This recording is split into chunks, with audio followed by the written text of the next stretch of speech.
Nah itu kata para ahli tafsir, barokahnya akhlak yang dilakukan Saharatul Fir'aun ini, al-qawwa fi qulubihim al-iman. Allah saat itu juga memberi iman. Jadi barokahnya sopan sama Nabi Musa. Jadi barokah akhlak paling fenomenal dalam dunia tafsir adalah ketika Saharatul Fir'aun mendapat berkahnya adab, berkahnya akhlak sampai iman. Sehingga kalau dalam khazanah-khazanah Islam, amal yang paling mudah diterima Allah itu diantaranya satu akhlak, dua sedekah. Dalam cerita-cerita kitab yang saya pelajari, sedekah juga gitu. Ada orang itu saking bejatnya, dia seorang kaya raya.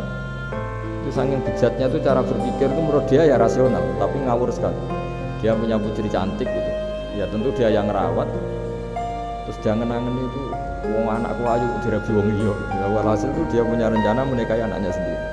Itu kan sebejat-bejatnya orang. Dan dia cara berpikir itu begitu, memang namanya orang Majusi, tidak beragama. Tapi ketika dia, banyak ulama yang bilang namanya orang ini Bahrom. Tapi siapapun namanya itu, cerita ini populer di literasi, di khazanah-khazanah atau di referensi kita. Pas malam pertama mau menggauli putrinya, ada janda sepuh itu notok pintunya ya, supaya dikasih sedekah. Itu anehnya dia itu tergerak untuk memberi. Ketika mau memberi, si janda ini berubah pikiran, saya ini muslimah kok minta orang kafir. Tidak jadi minta, tapi lari. Ketika dikejar lari. Setelah di rumah melihat anak-anaknya itu menangis, kembali lagi minta. Setelah mau dikasih, lari lagi sampai 3 kali. Singkat cerita si Bahrom ini lalu tetap ke rumahnya dan ternyata mendengar anak-anak menangis karena kelaparan. Dia tergerak hatinya itu membawa cara Indonesia, membawa beras sendiri, membawa roti sendiri, semua keperluan itu dicukupin, dibawa sendiri, diantarkan. Dan uniknya saat itu juga dia berpikir waras langsung, gak ingin lagi menggauli anaknya, gak ingin lagi. Jadi barokahnya sedekah itu dilakukan orang kafir, itu langsung ada berkah. Sampai saat itu dia iman, dan hebatnya ada seorang wali di era itu mimpi disuruh menghormati si Bahrom ini, bahwa ini umat saya ini. Walhasil itu sampai diapresiasi. Nah, lagi-lagi kembali ke sedekah. Jika ada orang netral, misalnya orang netral ya diajak baik ya mau, diajak buruk ya mau, belum punya berpendirian, juga belum punya karakter, belum punya status yang permanen, ya solehnya masih amatir, faseknya ya masih amatir. Kemudian terus ada kompetisi, alam raya ini kan kompetisi. Ternyata yang tukang sedekah, yang mudah memberi itu yang fasek, yang ini pelit. Jangan-jangan kita disalahkan Allah ketika orang yang netral ini jadi orang fasik. Karena apa? Kenangannya dengan orang fasik mendapat keenaan sedekah atau servis, kenangannya sama orang soleh tidak mendapat. Malah dikongkon terus jadi panitia pengajian, kan kesel ya. Nah, kalau dibebani terus. Sehingga di antara ciri agama ini qalilul maunah, agama ini harus berbiaya murah. Itu hal-hal yang harus kita perhatikan. Nah kecuali ini sudah orang yang punya karakter, memang sudah orang soleh, memang bawaannya ingin mendukung yang kanan, yang ahlul yamin, ya, hanya suka kebaikan. Ini kan kita bicara orang yang belum punya apa? Karakter. Kalau yang soleh kan karuan, dirayu yang ini sudah enggak mau, meskipun yang ini ngel-ngelo terus tetap enggak masalah yang kanan ini.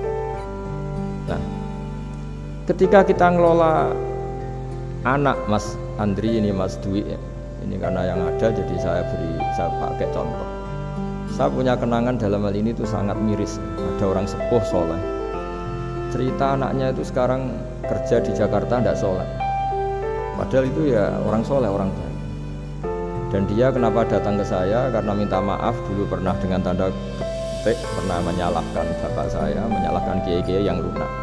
Bapak saya dulu ya di dalam ada TV, ya ada sepeda motor, ya umumnya orang. Ternyata kasusnya itu sederhana Mas Andri. Anaknya kiai ini, orang soleh lah, itu karena saking ketatnya itu di rumah nggak ada TV, juga nggak ada motor.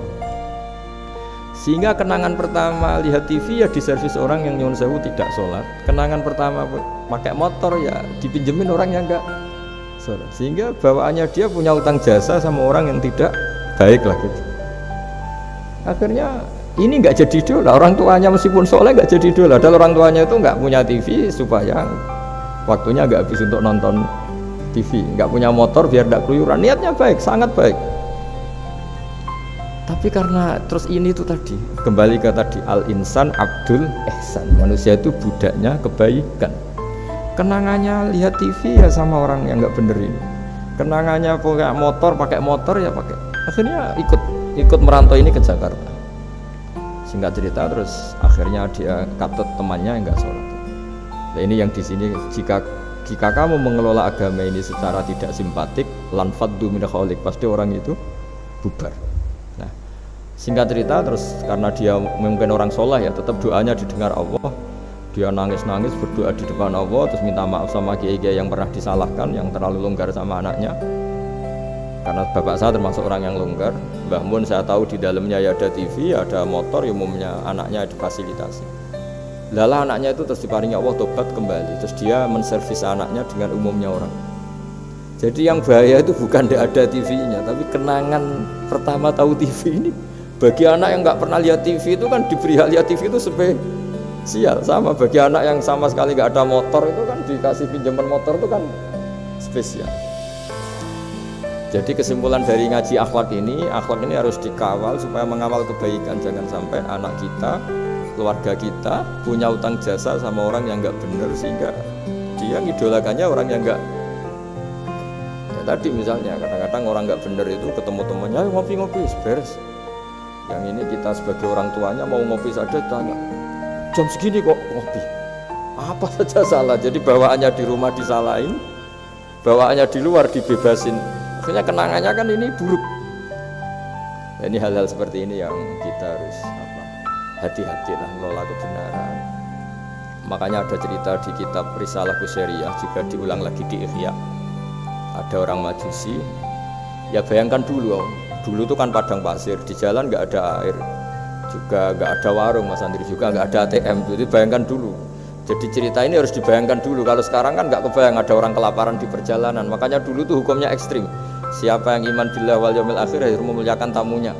Dulu tuh ukuran memuliakan tamu tuh nomor 1 ya dikasih makan. Sehingga kalau ada tamu dari jauh, Nabi itu kalau nggak bisa ngasih makan dilelang. Siapa sahabatku yang bisa ngasih makan, karena orang itu sekali mertamu ya memang kelaparan betul. Perjalanan 2 hari nggak ada warung, nggak ada ATM, nggak bisa mampir ke kantor cabang minta fasilitas kan nggak bisa. Kalau pejabat kan bisa dari Jakarta mampir Semarang mampir Kragen gitu. Singkat cerita dilelang sama dia, siapa yang bisa. Masyhur kan cerita itu, ada orang yang sebetulnya miskin, saya ya Rasulullah, ternyata yang dikasihkan itu makanan jatah apa? Anaknya, kan masyhur cerita itu. Terus kata dia pulang, terus lampunya pura-pura dimatikan, terus anaknya disuruh menidurkan, terus dia pura-pura nemani makan, padahal hakikatnya yang makan itu hanya tamunya. Saat itu juga Allah menurunkan wahyu kepada Rasulullah SAW. Allah memuji perilaku sahabat ini karena bisa ngasih makan tamu. Jadi dulu itu yang namanya tamu itu kalau nggak dihormati taruhannya nggak iman, karena nasibnya sampai seperti ini karena dulu seperti itu. Nah, kembali lagi ke cerita tadi. Tamu, makanan atau tamu atau apa saja lah, itu servis sosial ini nomor 1. Kalau enggak, seorang lagi ya, kalau enggak itu ya orang terus enggak simpati. Nah, sehingga karena taruhannya seperti itu sampai Allah lewat binaan kekasihnya, maka na yu'minu billahi wal yaumil akhir falyukrim dhaifa. Singkat cerita, suatu saat Nabi Ibrahim itu punya tamu, orangnya Majusi. Majusi itu enggak mukmin. Majusi itu lebih buruk ketimbang Yahudi, lebih buruk ketimbang Nasrani karena ada ahli kitab sama sekali. Kalau di Quran kan dibedakan, ada kafir ahli kitab yang masih percaya Tuhan, yaitu Yahudi Nasrani, ada yang sama sekali sudah tidak percaya Tuhan, itu Majusi, nggak punya kitab. Orang Majusi datang ke Nabi Ibrahim karena beliau terkenal Abu Duyuf, bapak dari segala tamu. Beliau tuh nggak mau makan kecuali bareng tamu, bareng anak yatim, saking solehnya Nabi Ibrahim. Saya ulang lagi, bayangkan dulu, memang makan itu luar biasa. Sekarang kan biasa karena tamu sudah makan dulu di warung, nginepnya di hotel, malah kadang disuguhi udah mati makan karena nggak selera, ribet malah tamu sekarang. Malah komplain bila bro, sudah ribet. Nabi Ibrahim itu ketika orang itu kelaparan, ya Ibrahim karena dia nggak mukmin ya manggilnya jangkar, tolong hari ini saya kasih makan. Ndak, hatta tu'mina, sehingga kamu iman.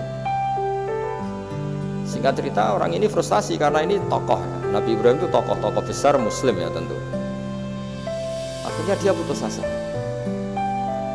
asa terus sudah walla itu sudah balik kanan, sudah ngelunyur saja meninggalkan Ibrahim karena sudah putus asa lah. Saya majusi, dia nabi, dia tokoh Islam, pasti tidak ngasih makan. Apa yang terjadi? Saat itu juga Allah, karena beliau nabi, bisa komunikasi dengan Allah, dapat wahyu.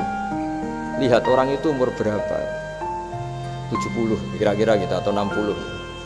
Kata Allah, orang itu baru ini loh kelaparan katanya. Dan baru ini juga minta kamu kan? Iya. Dan kemarin-kemarin tidak pernah kelaparan ya, baru ini ya. Kata Allah, saya yang Tuhan saja ngasih makan dia padahal tidak iman sama saya 60 tahun. Kamu diminta untuk 1 hari saja kok mensyaratkan apa? Iman. Udah panggil saja supaya makan di kamu. Salah saya dipanggil akhirnya sama Nabi Ibrahim, dikejar. Udah, ayo makan ke saya. Ya gimana? Udah, enggak usah syarat iman, pokoknya makan saja guys.